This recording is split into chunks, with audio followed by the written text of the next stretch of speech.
Well, my friend, sit back, relax, get you a nice popcorn and snack for this one, because you're going to want to see what Florida State just did. Yeah, I think it's safe to say that's definitely eye-catching, and when I first saw it, I was like, wait a minute. What is going on? Because this seems serious. When you got an article stating that these are going to be significant penalties, yeah, that's when you should know, and that's when I knew this was a big-time deal and situation. This isn't a slap on the wrist. No. The NCAA is trying to make an example out of Florida State, for better or for worse.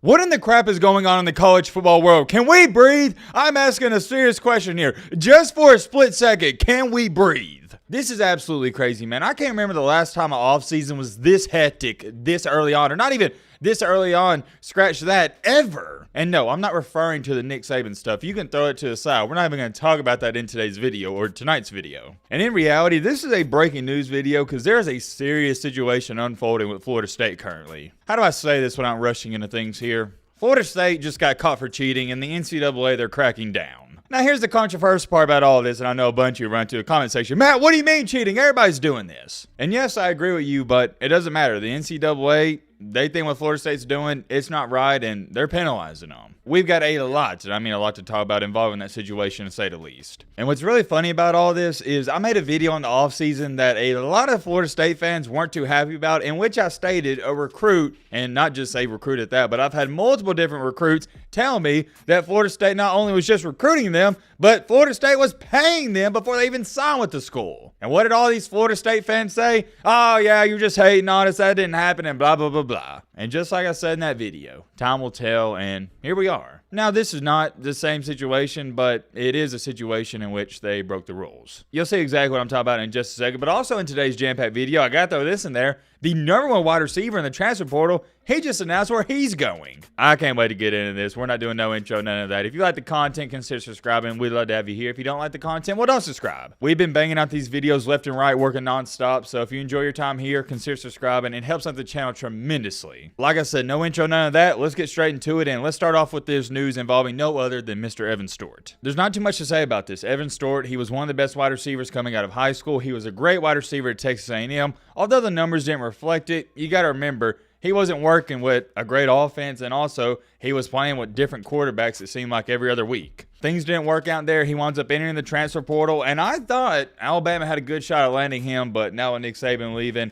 I feel like Alabama, they fell out of the race, and he decided to go to no other than Oregon. Good gosh almighty. If you're an Oregon Duck fan, you got to be grinning ear to ear. This was a great day for you. You didn't just keep Dan Lanning, you also got Evan Stewart. And to go on top of that, and we'll talk about this later in the offseason, Dan Lanning has been dominating not just recruiting, but the transfer portal. Got Dylan Gabriel, Dante Moore, two of the top 10 quarterbacks in all the portal in one portal class, and also he got Evan Stewart. I would love to talk about this some more. It's a great pickup, fantastic, but we got to move on to the main topic, the main encore, main reason you clicked onto this video. What in the world and what in the crap is going on with the cinnamon rolls? Well, my friend, sit back, relax, get you a nice popcorn and snack for this one, because you're going to want to see what Florida State just did. And I'm going to say this before we even get into it, and I'm more than likely going to say it after. Every school out here is doing something quote-unquote illegal when it comes to the NIL, transfer portal, tampering, all that good stuff. Everybody cheats, okay? If you don't know this, I don't know what to tell you. You got to keep up with the modern times.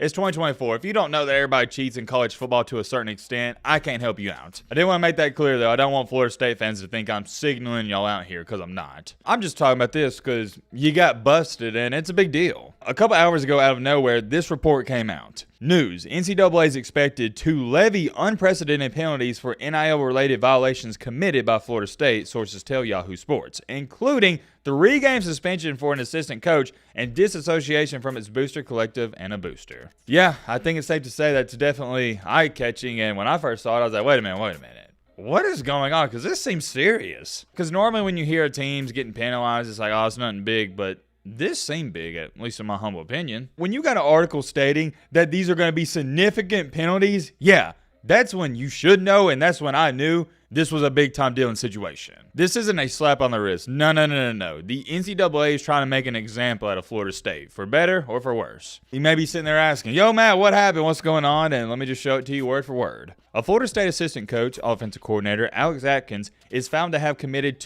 not one, but two level 2 violations which include impermissible recruiting activity and facilitating impermissible contact with an NIL-related booster. Atkins is alleged to have driven a prospect and his parents to a meeting with a leading member of the school's NIL collective, Rising Spear. Continuing along here, during that meeting, according to the NCAA, the booster encouraged a prospect to enroll at Florida State and offered him an NIL opportunity with a collective worth approximately $15,000 per month during his first year at the school. Whew, what about that? 15 bands per month. That is a lot of money, and that is a big chunk of change for a college student. And I don't think I have to dumb this down. It should be self-explanatory. I think it's easy to understand here. Now, me personally, do I think it's a big deal? Absolutely not. Heck to the no. I don't care. I've always said this. If somebody's willing to pay you for your talents, your artwork, your skill in this life, you should be entitled to that money. This doesn't bother me to the slightest of bits, but I'm not a part of the NCAA. I don't make the rules.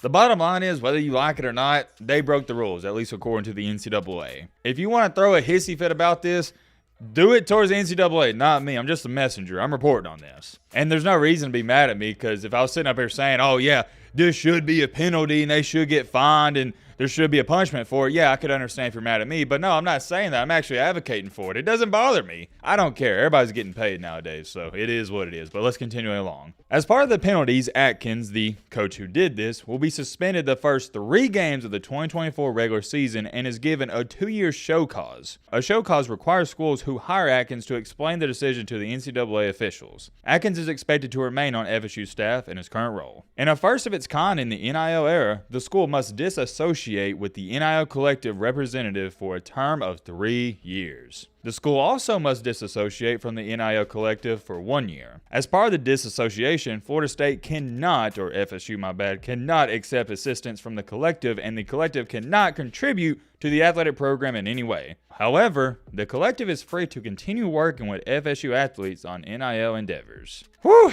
there it is. What do y'all think about that? Let me know down below. I'm curious. And I would love to read off all the penalties that the NCAA is putting on Florida State, but I'm not going to. I'll just pop them up right here, and you can pause it or you can read it for yourself. There's no point in me reading this off for the next 3 minutes. You can pause and read it if you want to yourself. And plus, most of you don't really give a crap about these minor punishments. You care about what happened. You want to know what went down. What rule did they break? And here's the whole dilemma and problem with this. Some people are stating that they offered this guy the $15K per month before he entered the portal, and that's where this does become a tampering issue, I guess you shall say. Because obviously we don't want that. We don't want guys that are currently, let's just say, the running back at Georgia, and Florida State calls them up and say, hey, I know you're the 3rd stringer at Georgia. Well, we'll give you $15K per month if you come here. That's tampering, and I do believe that's bad for the sport. We don't want that. However, on the contrary, if this guy's already in the portal and Florida State's like, hey, we'll give you a $15K per month if you want to play here, I'm all for it. There's a gray area and a gray line when it comes to it, and we're still learning how to operate and go about all this. Remember, the NIL hasn't been here for 40 years. It just got implemented. And here's why the NCAA really did this.